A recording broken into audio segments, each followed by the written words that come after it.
മുരുകനെ നേരിട്ട്? 2013 ഞാൻ നേരിട്ട് കണ്ടു. ശിവപാർവതി പുത്രനായ മുരുകൻ എങ്ങനെയാണ് മറ്റൊരു പ്ലാനറ്റിൽ നിന്ന് ഇവിടേക്ക് എത്തുന്നതും? ശിവഭവനയിലാണ്. ഇപ്പോൾ ദേവസേനാധിപതിയായിരുന്ന ഭഗവാൻ മുരുകന്റെ സേനാപതി ഇപ്പോ താങ്കളാണ്. എന്തുകൊണ്ടായിരിക്കും ഇത്ര കോടി ജനങ്ങളിൽ നിന്ന് താങ്കൾ ഒരാളെ മാത്രം തിരഞ്ഞെടുക്കാൻ പറയാം? ഞാൻ ഇതുവരെ അദ്ദേഹത്തോട് ചോദിച്ചില്ല. കാരണം പടവീട് എന്ന് പറഞ്ഞ ആർമി ക്യാമ്പ്, മുരുകഭവന്റെ 6 ആർമി ക്യാമ്പായിരുന്നത്. അവരുടെ നേതാവാണ് മുരുകഭവൻ. പിന്നെ അവർ വേറെ പ്ലാനറ്റ് ഏലിയൻ എന്ന് പറയുന്നത് നമ്മുടെ സിനിമയിൽ കാണുന്ന ഏലിയൻ അല്ല. ഭഗവാൻ എന്നോട് ഒരു ഇഷ്ടമുണ്ട്. അദ്ദേഹത്തിന് ഡ്യൂട്ടി ആത്മാർത്ഥമായിട്ട് ചെയ്യണ ഒരാളെന്ന്. അപ്പോൾ നമുക്കൊരു പ്രൈം മിനിസ്റ്റർക്ക് ഏറ്റവും വേണ്ടപ്പെട്ട ആൾ ഒരു ഫയൽ നീക്കിയിട്ട് ഒന്ന് ഒപ്പിടണമെന്ന് പറഞ്ഞാൽ ചിലപ്പോൾ ഒപ്പിട്ടെന്ന് വരും. അതേപോലെ ഞാൻ വെക്കുന്ന പ്രാർത്ഥനയിൽ എന്നോടുള്ള സമയം കൊണ്ട് അദ്ദേഹം ഒപ്പിട്ട് അവരുടെ ജീവിതം രക്ഷപ്പെടും. ഫോൺ വിളിച്ച് കഴിഞ്ഞ് ഫോൺ കട്ട് ചെയ്ത് കഴിഞ്ഞിട്ട് തിരിച്ച് നിൽക്കണ സമയത്ത് ബോഡി ഇതായി ഫ്രീസായി, കൈയും കാലം അനക്കാൻ പറ്റുന്നില്ല. ഒരു തെങ്ങിൻ്റെ ഉയരത്തിലൊരു ക്ലൗഡ്, ഒരു മേഘം ഉണ്ടാവും. ആ മേഘത്തുനിന്ന് മെല്ലെ ഒരു വെളിച്ചിറങ്ങി വന്നു. പെട്ടെന്നൊരു കുട്ടി എൻ്റെ അടുത്ത് നിൽക്കണ പോലെ ഫീൽ ചെയ്യുന്നുണ്ട്. ആ കുട്ടി എൻ്റെ പേര് വിളിക്കുന്നു. ഒരു മന്ത്രം ജപിക്കാൻ പറഞ്ഞു തരാം, 3 വട്ടം ജപിക്കണം എന്ന് പറയുന്നുണ്ട്. ഏതൊരു മന്ത്രം കാതിൽ പറയുന്നുണ്ട്. ഞാൻ നാവുകൊണ്ട് അത് റിപ്പീറ്റ് ചെയ്യാമെന്ന് എനിക്കറിയാം. അവിടെയുള്ള ആൾക്കാർ പുറത്ത് പോകാൻ പറയുന്നു, വാതിലടയ്ക്കാണ്, അമ്പലം അടയ്ക്കാൻ പോകണമെന്ന് പറഞ്ഞു. ഞാൻ ഇതന്നെയല്ല ഒരാഴ്ച മുമ്പ് കണ്ടത്. ഒരു സാധാരണ മനുഷ്യന്റെ ജീവിതത്തിൽ നടക്കുന്ന അസാധാരണ സംഭവങ്ങൾ, ശാസ്ത്രവും ചരിത്രവും ആത്മീയതയും ഒരു ഭൗതികന്റെ ജീവിതത്തിൽ കൃത്യമായ അനുവാദത്തോടെ, ഒരു ത്രില്ലർ നോവലിന്റെ അനുഭവ സാമ്യത്തോടെ സമന്വയിക്കുന്ന രചന. കുമാരീകാന്ഡം എന്ന നഷ്ടഭൂമികയുടെ തിരിച്ചുവരവിന്റെ കാഹളം അവിശ്വസനീയമെന്ന് കരുതി പോകുന്ന യഥാർത്ഥ അനുഭവങ്ങളുടെ നേർക്കാഴ്ച. പുതുയുഗപ്പിറവിയുടെ ശങ്കുലി. യുഗപ്പിറവിക്ക് മുമ്പിൽ രജിത് കുമാർ ആർ. ഇന്ന് നമ്മളോടൊപ്പം ഉള്ളത് രജിത് കുമാർ ആറാണ്. സാർ നമസ്കാരം. നമസ്കാരം. ഞാൻ അങ്ങയുടെ പുസ്തകത്തിൻ്റെ അവസാന പേജിൽ നിന്നുള്ള ശകലങ്ങളാണ് വായിച്ചത്. ആരാണ് രജിത് കുമാർ ആർ? ഞാനത് പറയുന്നതിനേക്കാൾ നല്ലത് അങ്ങയെ പറ്റി പറയുന്നതായിരിക്കും. ഒരു മുരുകഭക്തൻ, മുരുകടിയാർ. ഏറ്റവും സിമ്പിളായിട്ട് പറയുകയാണെങ്കിൽ ഞാൻ അതാണ്. ഭഗവാന്റെ ചില ഡയറക്ഷനുകൾ, നിർദ്ദേശങ്ങൾ സ്വീകരിച്ച് അദ്ദേഹത്തിന് വേണ്ടി പ്രവർത്തിക്കുന്ന ഒരു സാധാരണ മുരുകഭക്തൻ. LMRK എന്ന് പറഞ്ഞ പ്രസ്ഥാനത്തിന്റെ captain. LMRK, lion Mayura royal kingdom, അതിന്റെ ക്യാപ്റ്റനാണ് മുരുകന്റെ വിശേഷങ്ങളുമൊക്കെയായി LMRKയുടെ പ്രവർത്തനങ്ങൾ വിവിധ രാജ്യങ്ങളിലൂടെ പരന്നൊഴുകുകയാണ്. ഏതൊക്കെ രാജ്യങ്ങളിൽ ഇന്ന് LMRK പ്രവർത്തനമുണ്ട്? ഒരു 10-15 രാജ്യങ്ങളിലുണ്ട്. പക്ഷേ നമ്മൾ ഓരോ രാജ്യങ്ങളിലും അതിൻ്റെ പ്രവർത്തനങ്ങൾ നടത്തുന്നില്ല. ഭഗവാന്റെ ഡയറക്ഷനിൽ എവിടെയാണ് ഡ്യൂട്ടി അവിടെ മാത്രം എല്ലാവരും ഇവിടെ നിന്നൊക്കെ വന്ന് കൂടിച്ചേർന്ന് ഒരുമിച്ച് നടത്തി അവരവരുടെ ജീവിതങ്ങളിലേക്ക് തിരിച്ചു പോകും. അടുത്ത ഡ്യൂട്ടിക്ക് വീണ്ടും ഒഴുകി വരും, വീണ്ടും തിരിച്ചു. ഇതാണ് അതിൻ്റെ രീതി. ഈ തൃശ്ശൂർ ജില്ലയിൽ ജനിച്ച രജിത് കുമാറിന് എങ്ങനെയാണ് ഈ മുരുകന്റെ വിളി ഉണ്ടായത്? ആ കഥയിൽ തുടങ്ങാൻ തോന്നുന്നു. അതൊരു എൻ്റെ 28ാമത്തെ വയസ്സിലാണ്. ഒരു ദിവസം ഒരു സ്വപ്നം വരികയാണ്. ഒരു വെളിച്ചം എന്നോട് പറയണം, 30 വയസ്സിന് ശേഷം നീ എൻ്റെ സംരക്ഷണയിലായിരിക്കും. ഒരു എന്താ പറയുക, സാധാരണ ഒരു ആളാണ് ഞാൻ. സാധാരണ നമ്മുടെ നാട്ടിൻപുറത്തൊക്കെ ജീവിക്കുന്ന ക്ലബ്ബ്, അങ്ങനെ ഫുട്ബോളൊക്കെ ആയിട്ട് നടക്കുന്ന ഒരാൾ. അപ്പോൾ ഇങ്ങനൊരു കാര്യം വന്നപ്പോൾ 30 വയസ്സ് എന്ന് പറഞ്ഞ കാരണം അതിൽ നമ്മളൊരു ആകാംക്ഷ ജനിപ്പിച്ചു. എന്തുകൊണ്ട് 30 വയസ്സിൽ എന്താ നടക്കാൻ പോണേ? അന്ന് 28 വയസ്സാണ്. അപ്പോൾ നമുക്കറിയാവുന്നൊരു സ്ഥലമായ പഴനിയിൽ പോയി, മുരുകൻ്റെ സ്ഥലം പഴനിമല, അവിടെ പോയി തൊഴുതു വന്നു. പിന്നെ അത് വിട്ടു, നമ്മൾ നോർമൽ ലൈഫിലേക്ക് പോയി. പക്ഷേ 30ാമത്തെ വയസ്സിൽ എന്ത് നടക്കുന്നൊരു ചിന്ത എൻ്റെ ഉള്ളിൽ എവിടെയാണ് കിടക്കണ്ടായിരുന്നു. ഒരു ദിവസം അത് നടന്നു. 30ാമത്തെ വയസ്സിലൊരു രാത്രി 9-9:30 ആയിട്ടുണ്ടാവും. അന്ന് കല്യാണം കഴിഞ്ഞിട്ടില്ല. ഞാൻ കടക്കാൻ പോയി, കടന്നു, ലൈറ്റുകളൊക്കെ ഓഫ് ചെയ്ത് കടന്നു കഴിഞ്ഞപ്പോൾ പെട്ടെന്ന് ബോഡി സെമി പാരലൈസായി. പെട്ടെന്നൊരു കുട്ടി എൻ്റെ അടുത്ത് നിൽക്കണ പോലെ ഫീൽ ചെയ്യുന്നുണ്ട്. ആ കുട്ടി എൻ്റെ പേര് വിളിക്കുന്നു. ഒരു മന്ത്രം ജപിക്കാൻ പറഞ്ഞു തരാം, 3 വട്ടം ജപിക്കണം എന്ന് പറയുന്നുണ്ട്. ഏതൊരു മന്ത്രം കാതിൽ പറയുന്നുണ്ട്. ഞാൻ നാവുകൊണ്ട് അത് റിപ്പീറ്റ് ചെയ്യണമെന്ന് എനിക്കറിയാം. മന്ത്രം ഓർമ്മയില്ല, ഇന്നും ഓർമ്മയില്ല എനിക്കത്. അത് കഴിഞ്ഞാൽ കുട്ടി നടന്നു പോണു. ഒരു 10-15 മിനിറ്റ് കഴിഞ്ഞ് ബോഡി റിലാക്സായി. ഞാൻ അങ്ങനെ കിടന്നുറങ്ങി. കാലത്ത് എണീറ്റപ്പോഴാണ് ഇങ്ങനൊരു സംഭവം നടന്നത് റീകളക്ട് ചെയ്തത്. അപ്പോൾ ഇതിലെന്തോ ഒരു സംഭവം ഉണ്ടെന്ന് തോന്നി. എന്നിട്ട് നമ്മൾ നോർമൽ ലൈഫിലേക്ക് പോയി. പക്ഷെ 32ാമത്തെ വയസ്സ് തൊട്ട് എൻ്റെ ലൈഫ് ടോട്ടൽ ഡിഫറെൻ്റ് ആയിട്ടുള്ള സംഭവങ്ങൾ, പിന്നെ അവിടുത്തെ തുടർച്ചകളാണ്. ഈ 32ാമത്തെ വയസ്സിലുണ്ടായ ആദ്യത്തെ സംഭവം, 32ാമത്തെ വയസ്സ് പറഞ്ഞാൽ എനിക്കൊരു സ്വപ്നം വരെയാണ്. അന്ന് കാലത്തൊക്കെ സ്വപ്നത്തിലൂടെയാണ്. ഒരു ഗുഹ കാണിച്ചു തരുന്നു, ഈ ഗുഹയിലേക്ക് വരണം. അത് ഗുഹ എനിക്ക് കാണിച്ചു തരണേ. സ്വപ്നത്തിൽ ഞാൻ എങ്ങനെയാ വെച്ചാൽ ഞാൻ പഴനിമലയിൽ തൊഴുതു നിൽക്കണു. പെട്ടെന്ന് എല്ലാവരോടും പുറത്ത് പോകാൻ പറയണു. അവിടെ നിൽക്കുന്ന ആൾക്കാർ അമ്പലം അടയ്ക്കാൻ പോകണമെന്ന് പറയണു. എനിക്ക് പുറത്ത് കിടന്നൊരു വഴി അറിയില്ല താഴ്ത്തിക്ക്. അവസാനം അമ്പലത്തിൻ്റെ പിന്നിലൊരു വഴി കണ്ടെത്തണു. സാധാരണ നമ്മൾ കയറുന്ന വഴിയല്ല, പിന്നിലൊരു വഴി കണ്ടെത്തുന്നു. ആ വഴി കൂടെ ഇറങ്ങുമ്പോൾ ഒരു ഗുഹയിലേക്ക് എത്തുന്നു. ആ ഗുഹ ബോഗർ സിദ്ധർ അപ്പോൾ ഒരാൾ എന്നോട് പറയുന്നത് ബോഗർസിദ്ധർ രണ്ടാമത്തെ വിഗ്രഹം ഇരിക്കണത് ഇവിടെയാണെന്ന് പറയുന്നത്. ഇതാണ് സ്വപ്നം. ഞാൻ അത് കണ്ടപ്പോൾ ആകെ കൺഫ്യൂഷനിൽ നിൽക്കുകയാണ് എന്ത് ചെയ്യണം എന്നുള്ളത്. ആ സമയത്ത് എനിക്ക് പഴനിയിൽ നിന്ന് ഒരു ഫോൺ വരികയാണ്. ഞാൻ ആ സമയത്ത് പഴനിയിൽ ഇടയ്ക്ക് പോകുമ്പോൾ എന്നെ സഹായിക്കുന്ന ഒരാളുണ്ട്, മഹാലിംഗം എന്ന് പറഞ്ഞ ആൾ ബാർബറ. ആൾ വിളിക്കണം എൻ്റെ കല്യാണമാണ് വരണം എന്ന് പറഞ്ഞിട്ട്. അതൊരു ഭഗവാന്റെ വിളിയായിട്ട് എനിക്ക് തോന്നി. ആ ഡൗട്ടുകൾ മാറി ഞാൻ പോയി. അപ്പോൾ രാത്രിയിലെ കല്യാണം. അപ്പം പകല് പോയി ഭഗവാനെ തൊഴുക, രാത്രിയിൽ കല്യാണം കൂടി പിറ്റേ ദിവസം തിരിച്ചു വരിക. അപ്പം ഞാൻ അവിടെ എൻ്റെ ആളോട് ചോദിച്ചു ഇങ്ങനെ പിന്നിൽ കൂടെ ഒരു വഴിയുണ്ട് ചോദിച്ചപ്പോൾ ആൾ പറഞ്ഞു വഴിയുണ്ട്, മറ്റേ തീർത്ഥം ഭഗവാൻ അഭിഷേക തീർത്ഥം കൊണ്ടുവരുന്നവർ മാത്രം ഉപയോഗിക്കുന്ന വഴിയാന്ന്. ഞാൻ അതേപോലെ മല കയറി തൊഴാൻ നിൽക്കുമ്പോൾ പെട്ടെന്ന് അവിടെയുള്ള ആൾക്കാർ പുറത്ത് പോകാൻ പറയുന്നു വാതിലടയ്ക്കാണ്, അമ്പലം അടയ്ക്കാൻ പോകണമെന്ന് പറഞ്ഞു. അപ്പം ഞാൻ ഇതൊന്നുമല്ല ഒരാഴ്ച മുമ്പ് കണ്ടത്. എനിക്കൊരു ക്രിസ്റ്റഫർ നോളന്റെ സിനിമ പോലെ വീണ്ടും റിപ്പീറ്റ് ചെയ്യണം. അപ്പം എന്തുകൊണ്ട് ഇപ്പം അടയ്ക്കണം? ശരി രാത്രി അടയ്ക്കാറുള്ളൂ ചോദിച്ചപ്പോൾ അന്ന് സൂര്യസംഹാരമാണെന്ന് പറയുന്നു. അത് ഉച്ചയ്ക്ക് നട അടച്ചിട്ട് രാത്രിയാണ് ഭഗവാൻ വരുമ്പോൾ തുറക്കുള്ളൂ. ഞാൻ പിന്നെ കൂടെ പോകുമ്പോൾ വഴി എത്തണു, ആ വഴി കൂടെ നടന്നു പോകണു. ആദ്യം സമ്മതിക്കുന്നില്ല സെക്യൂരിറ്റിക്കാർ, പിന്നെ സമ്മതിക്കണു. ആ ഗുഹ കണ്ടെത്തണു. ആ ഗുഹ ഞാൻ അവിടുത്തെ കമ്മീഷനോട് പറയണു ഇവിടെ വിഗ്രഹം ഉണ്ടെന്ന്. ഞാൻ പ്രതീക്ഷിക്കാത്ത ലെവലിലേക്ക് അത് മാറും. അവരത് ഗൗരവമായിട്ട് എടുക്കണു. എന്നെ പരപ്പനങ്ങാട് ഉണ്ണീഷ് പണിക്കരുടെ അടുത്ത് കൊണ്ടുപോകണു. പഴനി ദേവസ്വം അവർ വന്നിട്ട് 21 ദിവസം പ്രാർത്ഥിക്കാൻ പറയണു. 18 ദിവസം പഴനിമലയിൽ എനിക്ക് ഭഗവാന്റെ റൂം തന്നിട്ട് ഫ്രീ ആയിട്ട് ദേവസ്വം റൂം വന്നിട്ട് ഞാൻ അന്ന് ഇരിക്കും. 2005 കാര്യമാണ് പറയുന്നത്. ഇരിക്കണു. അവിടുന്ന് അങ്ങോട്ട് പിന്നെ ഭഗവാൻ തിരിച്ചു പോകാൻ പറയണു. അവരോട് പറഞ്ഞ് ഞാൻ തിരിച്ചു വരുന്നു. പിന്നെ ഒരു യാത്ര തന്നെയായിരുന്നു. ബോഗർ മഹർഷി സഞ്ചരിച്ച വഴിയിലൂടെ 2013 വരെ തുടർച്ചയായിട്ടുള്ള യാത്രകൾ. അന്ന് സ്വപ്നമാണ്. സ്വപ്നത്തിലൂടെ ഒരു മല കാണിച്ചു തരും. ഈ മലയിലേക്ക് വരിക, അവിടെ ബോഗർസിദ്ധർ തപസ് ചെയ്ത സ്ഥലമാണ്, ഇവിടെ വന്നിട്ട് തൊഴണം, പ്രാർത്ഥിക്കണം എന്ന് പറയുന്നത്. എനിക്ക് എവിടെയാണെന്ന് അറിയില്ല സ്ഥലം. ഒരാഴ്ച ആകുമ്പോഴേക്കും ഏതൊരു ഒരു കണക്ഷൻ ഒരാളായിട്ട് ബന്ധം വരും. ചോദിക്കുമ്പോൾ അവരുടെ ഗ്രാമത്തിലും ഒക്കെ തമിഴ്നാടാണ്, തമിഴ്നാടിൻ്റെ ഉൾഭാഗങ്ങൾ. അവിടേക്ക് ചെല്ലുമ്പോൾ ഞാൻ കണ്ടതൊക്കെ ഉണ്ടാവും. പോയി പ്രാർത്ഥിക്കും, തിരിച്ചു വരും. ഒരു 3-4 മാസം കഴിഞ്ഞ് ഇതൊന്ന് റിപ്പീറ്റ് ചെയ്യുക അടുത്ത സ്ഥലത്തേക്ക്. ഇങ്ങനെ ഒരു കാടും മലയും ഗുഹകളും താണ്ടിയുള്ള ഒരു യാത്ര തുടർച്ചയായിട്ട് നടക്കുകയായിരുന്നു. 2012 മുരുകൻ സ്വപ്നത്തിൽ വന്ന് സംസാരിക്കാറുണ്ടോ? സ്വപ്നത്തിൽ ഡയറക്ഷനാ വരാറുണ്ട്, സംസാരിക്കാറുണ്ട്. ആ രൂപം ഞാൻ ജ്യോതി രൂപത്തിലാണ് കണ്ടിട്ടുള്ളൂ, എനർജി രൂപത്തിലാണ് കണ്ടിട്ടുള്ളൂ. അല്ലാതെ നമ്മള് ബിംബത്തിലോ ചിത്രങ്ങളിലോ കാണുന്നില്ല. അല്ല, 2013 ഞാൻ നേരിട്ട് കണ്ടു. അത് എനർജി രൂപത്തിലാണ് കണ്ടത്. അവിടുന്നാണ് അടുത്തൊരു ഷിഫ്റ്റിങ് നടക്കുന്നത്. മുരുകനെ നേരിട്ട് അത് രൂപത്തിലല്ല, എനർജി. ഒരു ദിവസം ഞാൻ ഇതേപോലെ ഒരു കാലത്ത് ഒരു 9:30 ഉണ്ടാവും. ഞാൻ ഫോൺ വിളിച്ച് നിൽക്കുകയാണ് വീടിൻ്റെ ഗേറ്റിൻ്റെ അവിടെ. ഫോൺ വിളിച്ച് കഴിഞ്ഞ് ഫോൺ കട്ട് ചെയ്ത് കഴിഞ്ഞിട്ട് തിരിച്ച് നിൽക്കുന്ന സമയത്ത് ബോഡി ഇതായി ഫ്രീസായി, കൈകാലം അനക്കാൻ പറ്റുന്നില്ല. സറൗണ്ടിങ് എയർ ഭയങ്കര ചൂടായി. ആരെന്നോട് ഉള്ളിൽ നിന്ന് പറയുന്നുണ്ട് മുരുകൻ രാജാതി അലങ്കാരത്തിൽ വരുന്നുണ്ട്, രാജ പവറിൽ വരുന്നുണ്ട്. പെട്ടെന്നൊരു ഇടി കിട്ടിയിരിക്കും അവിടെ, സ്ട്രോങ് ഇടി. ഫേസ് ഇങ്ങനെ മോളിക്ക് ഒരു തെങ്ങിൻ്റെ ഉയരത്തിലൊരു ക്ലൗഡ്, ഒരു മേഘം ഉണ്ടാവും. ആ മേഘത്തുനിന്ന് മെല്ലെ ഒരു വെളിച്ചിറങ്ങി വന്നു. അത്ര ഉയരമുണ്ട് കേട്ടോ, തെങ്ങിനെക്കാളും ഉയരമുണ്ട്. അത്ര വലുപ്പത്തിൽ എനർജി താങ്ങാൻ പറ്റാണ്ട് അത്ര ചൂട്, സറൗണ്ടിങ് ആയിരുന്നു. ഞാൻ അങ്ങനെ തൊഴുതു നിന്നു. കണ്ണിൽ നിന്ന് ഇങ്ങനെ വെള്ളം വരുന്നുണ്ട് തുടർച്ചയായിട്ട്. അത് കഴിഞ്ഞൊരു 5 മിനിറ്റ് കഴിഞ്ഞപ്പോൾ ആ മേഘത്തിനുള്ളിലേക്ക് വെളിച്ചം അതിലേക്കൊന്ന് പോയി മേഘം അങ്ങനെ അപ്രത്യക്ഷമായി. ബോഡി റിലാക്സ് ആയിട്ട് ഞാൻ ഉള്ളിലേക്ക് പോയി, വീടിൻ്റെ ഉള്ളിലേക്ക്. ജനാലയിൽ പിടിച്ച് ഒരു അരമണിക്കൂർ നിന്നിട്ട് ആ ബോഡി നോർമലായി. അതുവരെ കണ്ണിന്ന് വെള്ളം വന്ന് ഷിവർ ചെയ്യായിരുന്നു. ഈ 5 മിനിറ്റ് ഈ വെളിച്ചം വന്ന 5 മിനിറ്റ് എൻ്റെ വീട്ടിൽ നിന്ന് ആരും വെളിയിൽ വന്നില്ല, അടുത്ത വീട്ടിൽ നിന്ന് ആരും വെളിയിൽ വന്നില്ല. മുമ്പിൽ റോഡുണ്ട്, അവിടെ ആരും വന്നില്ല. നാച്ചുറൽ ഫ്രീസായി. അപ്പോഴാണ് എനിക്കൊരു കാര്യം മനസ്സിലായത്. ഭഗവാൻ എന്നുള്ള എനർജിയുടെ ഒരു കയ്യളവാണ് എനിക്ക് കാണിച്ചു തന്നെ. അതുപോലും എനിക്ക് താങ്ങാൻ പറ്റുന്നില്ല. അതുകൊണ്ടാണ് ഭഗവത്ഗീതയിൽ ശ്രീകൃഷ്ണൻ വിശ്വരൂപം കാണിക്കുമ്പോൾ അർജുനന് സ്പെഷ്യൽ പവർ കൊടുത്തിട്ടാണ് കാണിക്കുന്നത്. എന്നാലത് താങ്ങാൻ പറ്റുള്ളൂ, എനർജി, യൂണിവേഴ്സൽ എനർജി താങ്ങാൻ പറ്റുള്ളൂ. അതുകൊണ്ടാണ് ഓപ്പൺ ഹൈബർ സിനിമയിൽ ആറ്റം ബോംബ് പൊട്ടുമ്പോൾ ഭഗവത്ഗീതയുടെ എനർജിയുടെ എക്സ്പ്ലോഷൻ ആ വാചകം അദ്ദേഹത്തിന് മനസ്സിൽ വന്നത്. അപ്പോൾ ആ എനർജിയുടെ ഒരു കയ്യളവ്, ഭഗവാന്റെ എനർജി കയ്യളവ് എനിക്ക് അന്ന് കാണാൻ പറ്റി. അവിടെ തൊട്ട് ഒരുപാട് വട്ടം ഞാൻ ആ എനർജി രൂപത്തിൽ കണ്ടിട്ട്.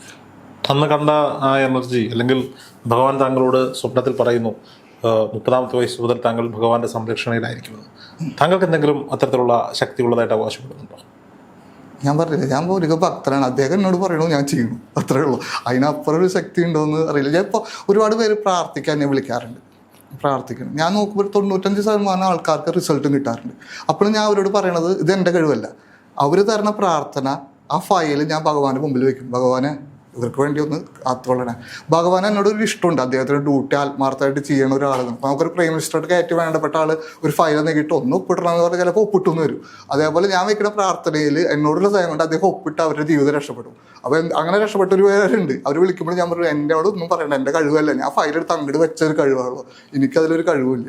അത് തന്നെയാണ് ഇപ്പം അങ്ങ് ചോദിച്ച ഉത്തരത്തിന് പറയും, എനിക്കൊരു കഴിവില്ല. ഈ അദ്ദേഹം ഏൽപ്പിക്കുന്ന ഡ്യൂട്ടികൾ അതാണോ LMRKയിലൂടെ ചെയ്തത്? എന്തൊക്കെയാണ് LMRK ചെയ്ത ഡ്യൂട്ടികൾ? LMRK സ്ഥാപിച്ചത് 2017 മെയ് 1 ഷഷ്ടി നാളിൽ പഴനിയിൽ വെച്ചിട്ടാണ്. അത് എന്നൊരു ഞാൻ നേരത്തെ പറഞ്ഞ പോലെ 2013 വരെ എനിക്ക് എന്തിനെന്നാൽ അറിയാത്തൊരു യാത്രയായിരുന്നു. ഭഗവാൻ ഞാൻ അയക്കണു, ഞാൻ പറഞ്ഞ മലകളിലും കാടുകളിലും കുന്നുകളിലൂടെ സഞ്ചരിക്കുന്നു, തിരിച്ചു വരുന്നു, അടുത്ത യാത്രകൾ പോകണു. അങ്ങനെ 2013 ഞാൻ ഈ ജ്യോതിരൂപത്തിൽ കാണുന്നത്. അവിടുന്ന് ഇപ്പോൾ സ്വപ്നത്തിൽ നിന്ന് മാറി ജ്യോതിരൂപത്തിൽ എനിക്ക് മെസ്സേജ് കിട്ടി തുടങ്ങി ഇന്ന് ചെയ്യണം. അതിനുശേഷം ഞാൻ ഒരുപാട് രാജ്യങ്ങളിലേക്ക്, ഇന്ത്യയുടെ വെളിയിലുള്ള രാജ്യങ്ങളിലേക്ക് പോയിട്ട് പല സീക്രട്ട് എനർജി പോയിന്റിലേക്ക് യാത്ര ചെയ്ത് വന്നിട്ടുണ്ട്. അപ്പോഴാണ് എനിക്ക് മനസ്സിലാവുന്നത് 2-3 കാര്യം മനസ്സിലാവുന്നത്. ഒന്ന് കുമാരികാണ്ഡം എന്നുള്ളൊരു ഇത്, 2 മുരുകയുഗം എന്നുള്ളത്. ഈ ഇതിന് വേണ്ടിയിട്ടാണ് തയ്യാറാവാനാണ് എന്നെ അയച്ചിരിക്കണേ എന്നുള്ളത്, എനിക്ക് ഈ ഡ്യൂട്ടികൾ തരണേ.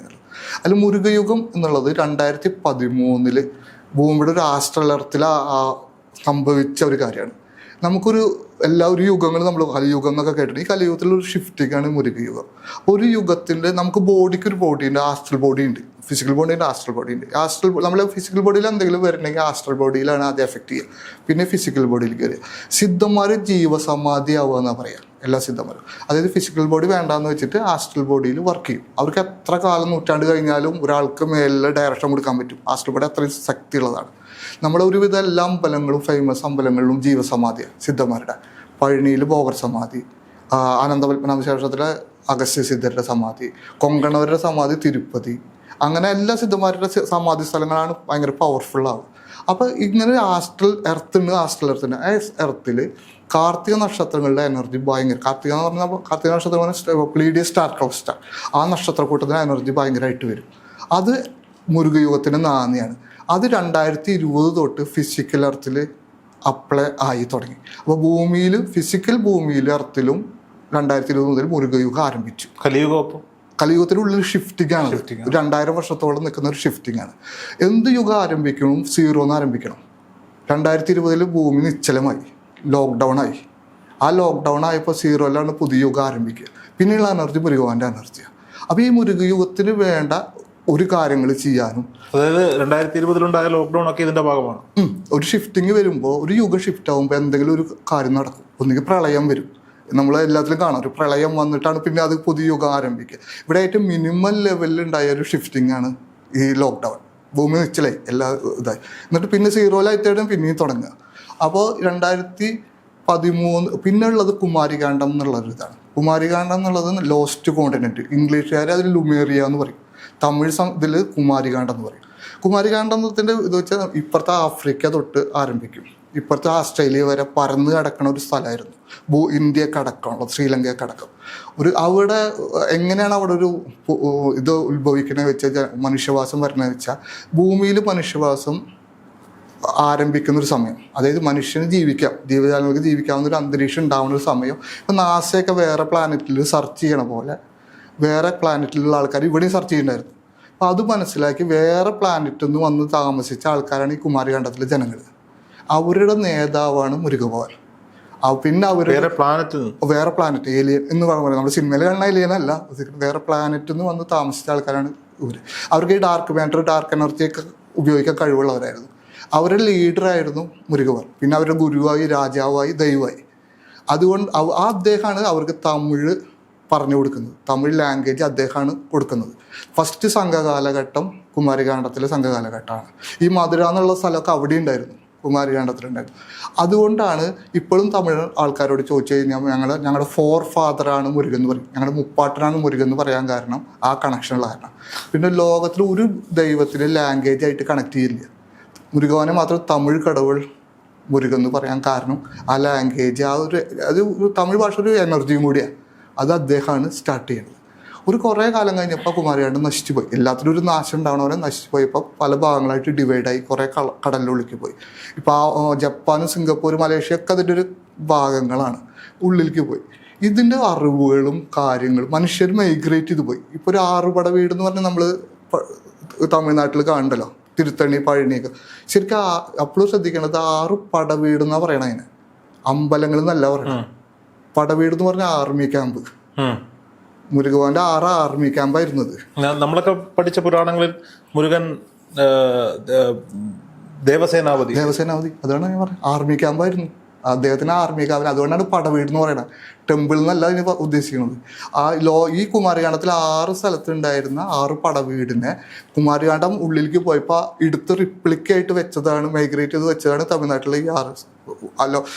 ലോകം മുഴുവൻ ഉണ്ടായിരുന്നതല്ല. നമ്മൾ ഈ പറയുന്നത് ഒരു വലിയ ഭൂപ്രദേശം, ഇപ്പോഴത്തെ തമിഴ്നാടോ ഇന്ത്യയോ ഒന്നും അല്ല, വലിയ ഭൂപ്രദേശം. അങ്ങനെയാണെങ്കിൽ അദ്ദേഹം പകർന്നു കൊടുത്ത തമിഴ് അവിടെയെല്ലാം ഉണ്ടാവട്ടെ. തീർച്ചയായും അവിടുന്ന് പോയിട്ടുള്ള ആൾക്കാരെ ഞാൻ പറഞ്ഞു, അതിൻ്റെ ഉദാഹരണം പറയാം. ആസ്ട്രേലിയ അബോർജിൻസ് എന്ന് പറഞ്ഞൊരു വിഭാഗമുണ്ട്. അവിടുത്തെ ആദിവാസികളാണ് അവർ. ബാക്കി വെള്ളക്കാരൊക്കെ അവിടെ വന്ന് താമസിക്കുന്നില്ല. ഞാൻ അവിടെ പലവട്ടം പോയിട്ടുണ്ട്. അവിടെ ഒരു കോളിൻ ഹൈറ്റർ എന്ന് പറഞ്ഞിട്ടുള്ള ഒരാളെ പരിചയപ്പെട്ടിട്ടുണ്ട്. അദ്ദേഹം ആർക്കോളജിസ്റ്റാണ്. അവരുടെ പല ഭാഷകളും തമിഴായിട്ട് വാക്കുകളായിട്ട് കണക്റ്റഡാണ് ഈ അബോർജിൻസിൻ്റെ. അവർ ഭസ്മൊക്കെ പൂശിയിട്ടാണ് നടക്കുക. അദ്ദേഹം പഠന പ്രകാരം ഇവിടെയും വെള്ളം വന്നപ്പോൾ ഇവർ പോയിട്ടാണ് പിരമിഡുകൾ ഉണ്ടാക്കിയിരിക്കുന്നത്. ഇവിടുന്ന് പോയ ആൾക്കാർ. ആസ്ട്രേലിയയിൽ ലയൺ ഐലൻഡ് എന്ന് പറഞ്ഞ സ്ഥലമുണ്ട്, ഗൂഗിളിൽ അടിച്ചാൽ കാണാം. ഈജിപ്തിലെ പിരമിഡിന്റെ അടുത്തൊരു മനുഷ്യ തലയായിട്ടുള്ള ഒരു രൂപമാണ്. ഇത് രണ്ട് വെച്ച് നോക്കിയ സൈമ. ഇവിടുന്ന് പോയ ആൾക്കാർ, ഇത് നാച്ചുറൽ, അത് റിപ്ലിക്ക അവർ കൊണ്ട് വെച്ചിട്ടുള്ളതാണ്. അത് ഈ ഇദ്ദേഹത്തിന്റെ പിരമിഡിന്റെ അടിയിൽ നിന്ന് എക്സ്കവേഷൻ ചെയ്തപ്പോൾ തമിഴ് ലാംഗ്വേജിലുള്ള ബോട്ടുകൾ കിട്ടിയിട്ട് എഴുതിയിട്ടുള്ളത്. അപ്പൊ ഇങ്ങനെ കണക്ട് ചെയ്ത് പോയിട്ടുണ്ട്. ഇനി വേറൊരു ഉദാഹരണം കൂടി പറയാം. ഇറാഖിൽ യസീദികൾ എന്ന് പറയുന്ന ഒരു വിഭാഗമുണ്ട്. യാസിദ്ദി, ഇറാഖിൽ തെക്കുന്ന് സിദ്ധിച്ചു എന്ന് പറഞ്ഞു, അതാണ് അതിന്റെ അർത്ഥം. അവരുടെ അമ്പലങ്ങൾ ഗൂഗിളിൽ സെർച്ച് ചെയ്ത് നോക്കിയാൽ നിലവിളക്ക് കാണാം. ഒരു മയിലിന്റെ മുകളിൽ നിൽക്കുന്ന ഒരു ഭഗവാനെയാണ് അത് അവർ തൊഴണത് ഇറാഖിൽ. അവരും ഇതിന്ന് വിട്ടുപോയിട്ടുള്ള ഇങ്ങനെ മൈഗ്രേറ്റ് ചെയ്ത് പോയിട്ടുള്ള ഒരുപാട് ആൾക്കാരുണ്ട്. അപ്പൊ ഇത്രയും കണക്ഷനുകളൊക്കെ അന്നുണ്ടായത് ഒരുപാട് വർഷങ്ങൾ നമ്മൾ കഴിഞ്ഞു. ഇതൊക്കെ തിരിച്ച് കണക്ട് ചെയ്യേണ്ട ഒരു സമയമായിട്ടുണ്ട്. ആ സമയത്ത് ഈ മുരുകയുഗത്തിൽ ഇതെല്ലാം നടക്കും. ഭാരതം അതിൻ്റെ സൂപ്പർ പവറിലേക്ക് തിരിച്ചു വരും. ഇതിനു വേണ്ടിയിട്ടുള്ള കാര്യങ്ങൾ ചെയ്യാൻ ഒരു പ്ലാറ്റ്ഫോം റെഡിയാക്കാൻ ഭഗവാന്റെ ഡയറക്ഷനിൽ ആരംഭിച്ചതാണ് LMRK. അത് 2017 മെയ് 1 പഴനിയിൽ വെച്ചിട്ട് ഷഷ്ടി നാളിലാണ് ആരംഭിച്ചത്.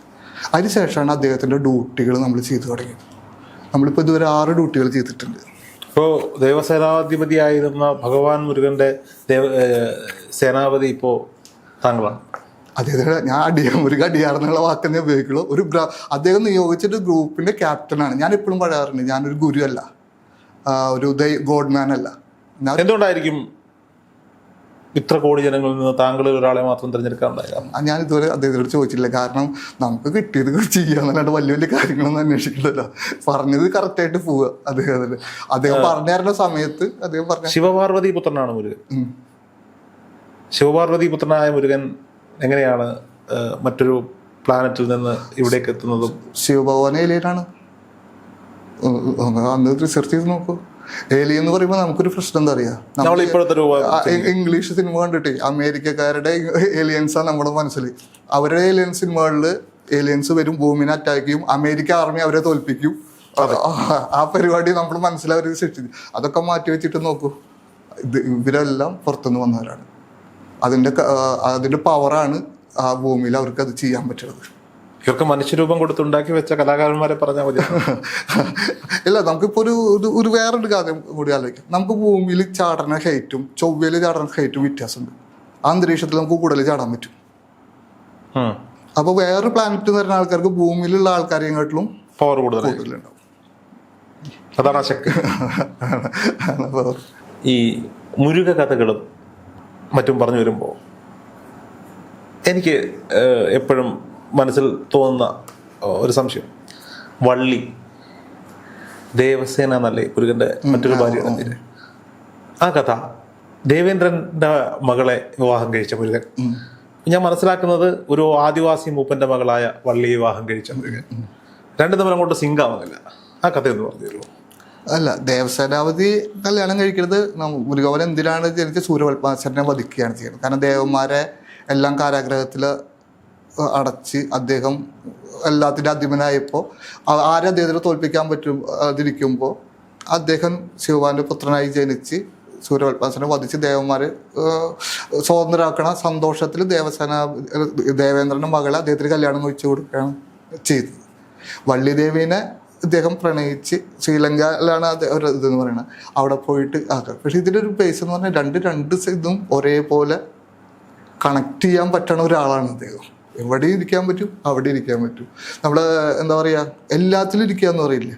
നമ്മൾ ശിവഭഗവാനൊരു കഥയിൽ പറയുന്നുണ്ട്, അദ്ദേഹം പാർവ്വതീദേവിയെ കല്യാണം കഴിക്കാൻ വരുമ്പോൾ ഈ വക ഡ്രസ്സ് ഇട്ടിട്ടാണ് വരുന്നത്, പാമ്പും അപ്പൊ അദ്ദേഹം പാർവതിയുടെ അച്ഛൻ എന്ത് കല്യാണ ഡ്രസ്സ് ഇങ്ങനെ പറഞ്ഞ കല്യാണം എന്ന് പറഞ്ഞാൽ ഒരു സെക്കൻഡിൽ അദ്ദേഹം സർവാഭരണം പൂശി. അപ്പൊ ഒരു സമയം രണ്ടിലിരിക്കാൻ പറ്റും. ആ ഒരു പവർ ഉള്ള ഒരാളാണ് മുരുകൻ. എല്ലാ ജ്ഞാനത്തിൻ്റെയും അപ്പുറമാണ് മുരുകൻ. രണ്ട് ഉദാഹരണങ്ങൾ പറയാം. പഴനിമലയിൽ ബോഗർച്ചത്തിൽ വെച്ച വിഗ്രഹത്തിൽ ദണ്ടാണുള്ളത്. ജ്ഞാന ദണ്ഡായുധ പാണി എന്ന് പറയണം. വേലല്ല അദ്ദേഹത്തിന് വേലുള്ളത്, ദണ്ടാണുള്ളത്. ജ്ഞാന ദണ്ഡായുധ പാണി എന്ന് പറഞ്ഞാൽ ജ്ഞാനത്തിൻ്റെ ദണ്ട് പിടിച്ച് നിൽക്കുന്ന ആളാണ്. എല്ലാ ജ്ഞാനവും അതിൻ്റെ ഉള്ളിലുണ്ട്. വേറൊരു കഥ വെച്ചാൽ, സൃഷ്ടി പുരാണത്തിൽ സൃഷ്ടി നടത്തിയിട്ടുള്ള 2 പേരുള്ളൂ നമ്മുടെ ഹിന്ദു പുരാണം. ഒന്ന് ബ്രഹ്മാവ്, പിന്നെ മുരുകഭവന. ബ്രഹ്മാവ് ഒരു വട്ടം ബ്രഹ്മാവിനോട് മുരുകഭവൻ ഓംകാരത്തിന്റെ അർത്ഥം ചോദിക്കും. അദ്ദേഹത്തിന് അറിയില്ല. അദ്ദേഹത്തിനെ പിടിച്ച് ജയിലിലിടും. എന്നിട്ട് ഇദ്ദേഹം മുരുകഭവൻ സൃഷ്ടി തുടങ്ങും. കാരണം സൃഷ്ടി ആരെങ്കിലും ചെയ്യണമല്ലോ, ഇദ്ദേഹം ചെയ്യും. അപ്പോഴാണ് ശിവമോഹൻ വന്നിട്ട് ചോദിക്കണത് എന്തുകൊണ്ട് അദ്ദേഹത്തിന് ഇത് അടച്ചതെന്ന് ചോദിച്ചപ്പോൾ, ഓംകാരത്തിന് അർത്ഥം അറിയാത്ത ആള് സൃഷ്ടി നടത്തിയാൽ പൂർണ്ണമാവില്ല, അതുകൊണ്ടാണ് ചെയ്യുക. അപ്പൊ നിനക്കറിയാമെന്ന് ചോദിക്കുമ്പോൾ ഇദ്ദേഹം ശിവഭഗവാന് ഓംകാരത്തിന്റെ അർത്ഥം പറഞ്ഞു കൊടുക്കുക. അതേപോലെ തന്തയ്ക്ക് പോലും ജ്ഞാനം പറഞ്ഞു കൊടുക്കുന്നത്. അപ്പോൾ ഓംകാരത്തിന്റെ അർത്ഥം അറിയണ അദ്ദേഹം സൃഷ്ടികർമ്മം കൂടി നടത്തിയിട്ടുണ്ട്. അപ്പോൾ ഓംകാരം എന്ന് പറഞ്ഞാൽ ഏറ്റവും വലിയ അറിവാണ്. അതിൽ പ്രപഞ്ചത്തിന്റെ അറിവ് അറിയണം, എന്നിട്ട് സൃഷ്ടികർമ്മം നടത്തി. ഹിന്ദു പുരാണത്തിൽ ഒരാളാണ് ചെയ്തിട്ടുള്ളത്, അത് മുരുകവാന. അപ്പം എല്ലാ സിദ്ധന്മാരും ഗുരുവായിട്ട് മുരുകവാനെ കാണും, പരമാത്മാവായിട്ട് ശിവഭഗവാനെ കാണും. ഞാനൊരു ചോദ്യം ചോദിച്ചോട്ടെ, നിങ്ങൾക്ക് ഇഷ്ടപ്പെടുമോ എന്നറിയില്ല.